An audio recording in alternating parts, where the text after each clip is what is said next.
This is the shocking case of the Riverside Murder, where a simple dinner between Rebecca Mills and Thomas Gray turned into a bloody nightmare in front of dozens of witnesses. On that night, as laughter filled the Riverside Grill, a silent figure named Daniel Reed waited patiently, only to unleash chaos that no one could forget. Stay with me as we break down every chilling detail of how a night of celebration became one of the most horrifying crimes the city has ever seen. If you love true crime stories, make sure to support the channel by staying active, subscribing, and hitting the notification bell so you don't miss any of these unbelievable cases.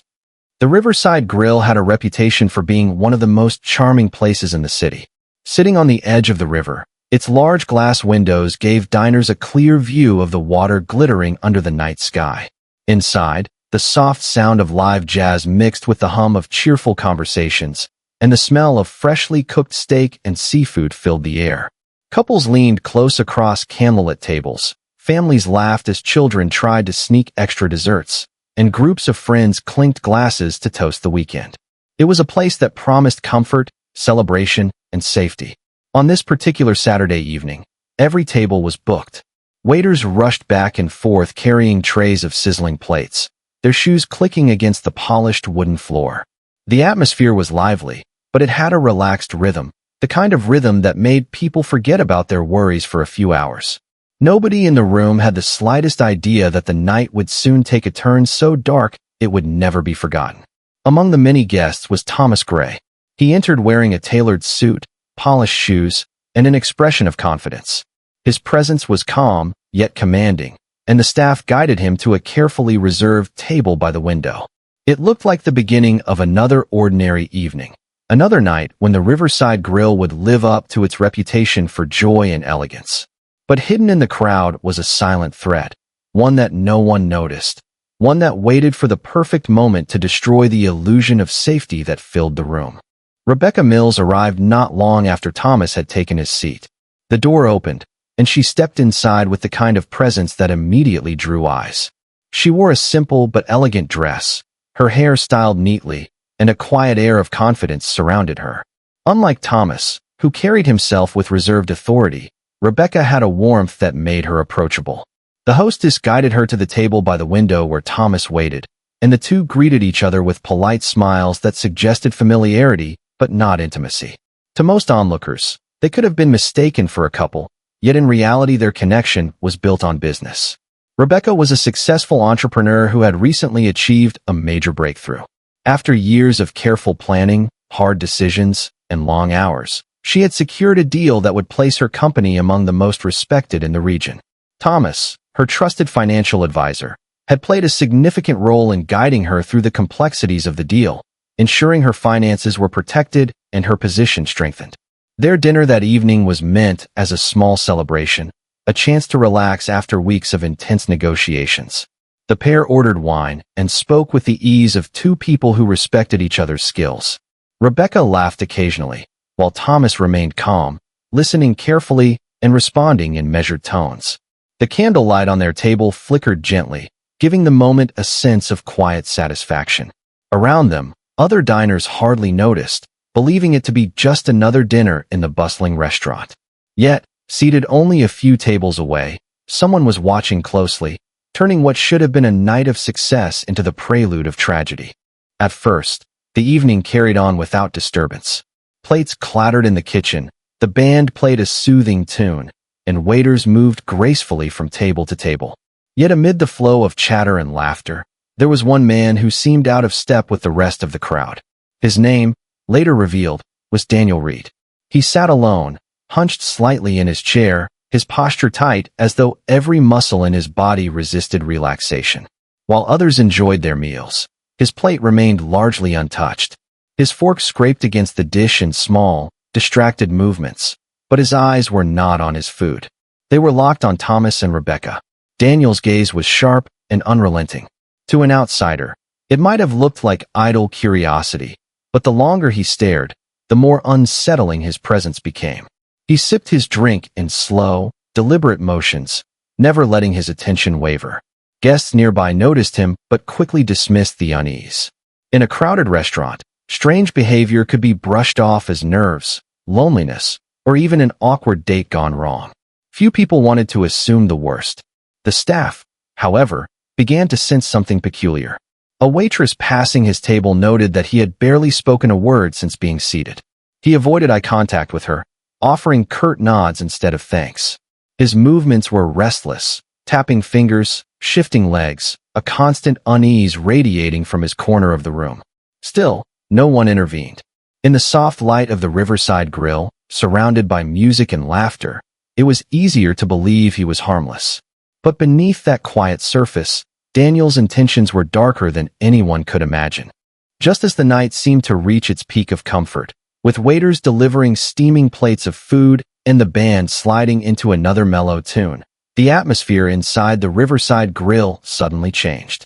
At 8:45, the soft glow of the chandeliers above began to tremble, flickering once, then again, before plunging the restaurant into complete darkness. A collective gasp spread across the room, followed by the uneasy shuffle of chairs as diners reached for their phones or tried to steady their drinks. For a brief, breathless moment, the room held nothing but silence, broken only by the faint clinking of cutlery and the startled whispers of confused guests. Children whimpered as their parents pulled them close. Couples leaned into each other, using the dim glow from phones to illuminate their tables. A few laughed nervously, brushing it off as a temporary outage.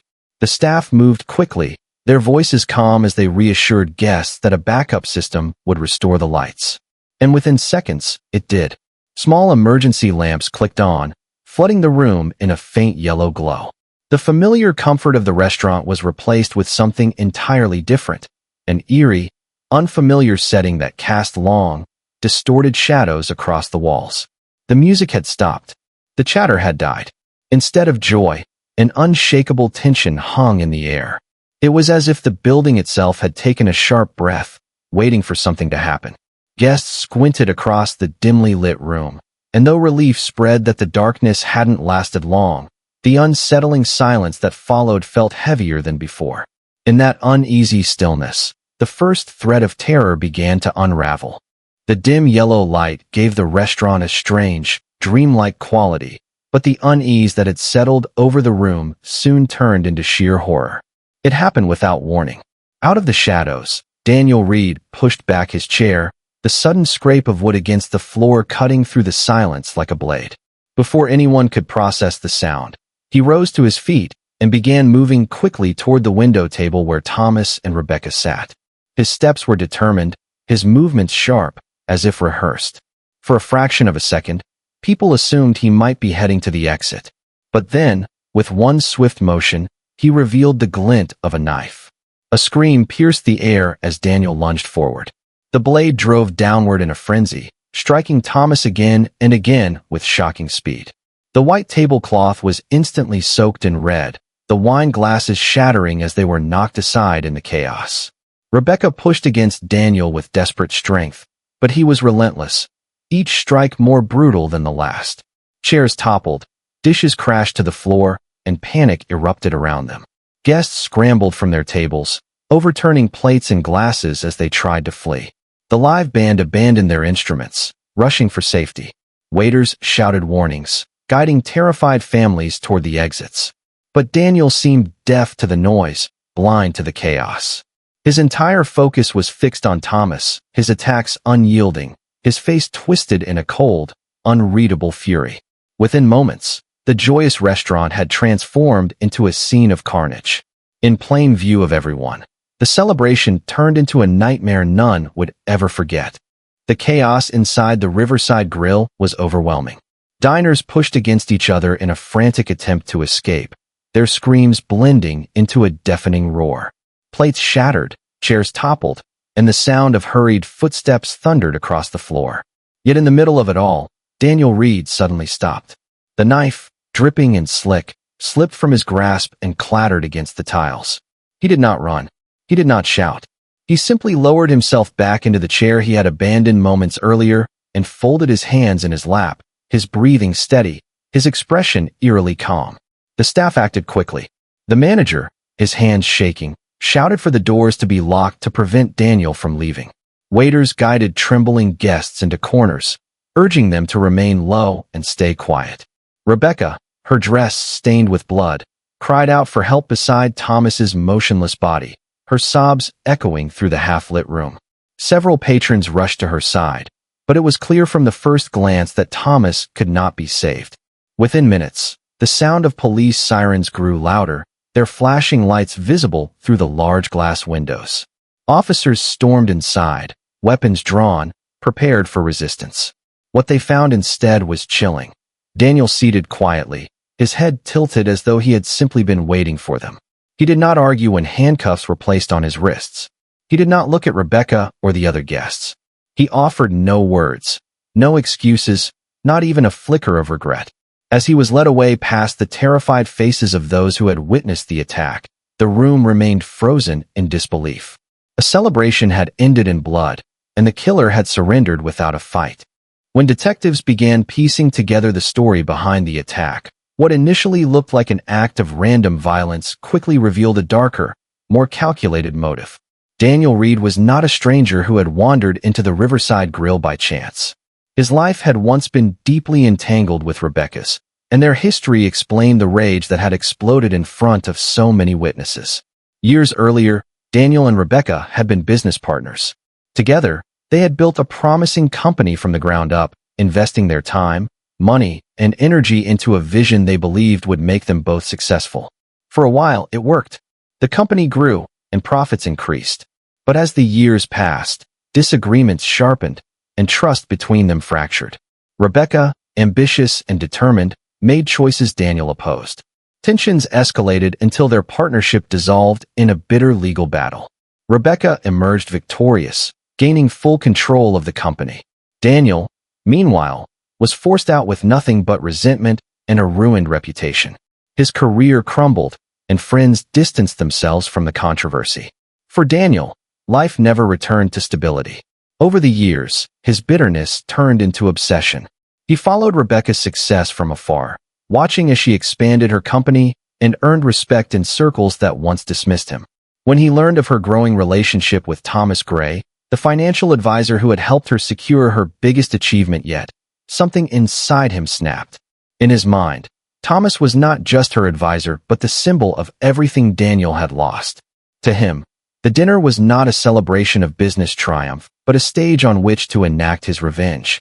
That night, in front of strangers, he chose to destroy what he could not reclaim. The trial of Daniel Reed quickly became one of the most talked-about cases in the city's history. From the very first day, crowds gathered outside the courthouse, desperate to catch a glimpse of the man who had turned a celebrated evening into a public nightmare. Reporters filled the courtroom, their pens scratching furiously as every detail was recounted. Inside, the atmosphere was tense, a mixture of curiosity, anger, and grief. Rebecca Mills sat at the front, her face pale but resolute, determined to see justice for the man whose life had been stolen in front of her eyes. Prosecutors painted Daniel as a calculated killer. They described how he had entered the Riverside Grill armed with a weapon, watched his victims closely, and waited for the right moment to strike. Witnesses were called to the stand. Diners who had screamed as the attack unfolded, waiters who had seen him sitting in silence, and staff who had locked the doors while he calmly sat after the murder. Their testimonies were chilling, bringing back the chaos of that night in vivid detail. The defense, however, argued that Daniel had suffered years of mental decline. They spoke of betrayal, financial ruin, and a mind collapsing under the weight of obsession. They pleaded for understanding, suggesting his actions were driven less by cruelty and more by brokenness. Yet photographs of the blood-stained tablecloth and autopsy reports left little room for doubt. After weeks of arguments, the jury delivered their verdict, guilty of first-degree murder. The judge sentenced Daniel Reed to life in prison without parole. The decision was met with relief, but also a somber silence. Justice had been served, yet the memory of the crime lingered heavier than any sentence could. Months passed before the Riverside Grill reopened its doors. Fresh paint covered the walls, new furniture replaced what had been broken, and the management hoped to restore the atmosphere of comfort and elegance. Yet for those who had been there on that fateful night, the memory could not be erased by renovations.